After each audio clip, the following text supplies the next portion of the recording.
अस्सलाम वालेकुम दोस्तों, क्या हाल चले। अभी हम हरम से ज़ोहर की नमाज़ पढ़ के निकले हैं। अल्लाह ताला हमारी दुआएं कबूल फरमाए। सबके लिए दुआ की गई है। और ओमान की खबरों की कुछ लोगों ने पूछा पायन खबरें पा दियो एडे तुसी उत्थे मसरूफ़ नहीं हो सकते। तो भैया कोशिश करते हैं कि सारी नमाज़ें हरम में पढ़ें और बाकी ज़ियारत और इबादत में ज़्यादा वक्त गुजार रहे हैं। ओमान की खबरों में बस यही है। छुट्टी का मैंने आपको इस महीने के स्टार्ट में बता दिया था। 28 की छुट्टी होगी जुमेरात को, 12 रबीउल अव्वल की। और हमारी जो है ये दिन गुजरेगा इंशाल्लाह रोज़ा रसूल पे। और दूसरी खबर जो है ब्रेकिंग न्यूज़ वो है इस्लाम एयर की जो है फ़्लाइट्स वो बंद होने जा रही हैं। अभी तक वो ख़ास रीज़न जो है ना वो उन्होंने नहीं बताई। इस्लाम एयर ने इंडिया से अपना फ़्लाइट ऑपरेशन जो है वो टेम्पररी सस्पेंड करने का ऐलान किया है। ठीक है जी।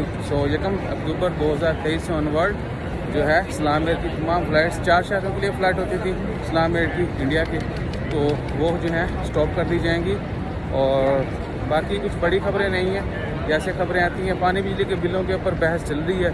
हर बंदा जो है वो यही डिस्कस कर रहा है कि क्या होगा। और फ्यूल की प्राइसेस के मतलब भी है कि शायद बढ़ा दी जाएँ, नवंबर में जो है वो बढ़ेंगी।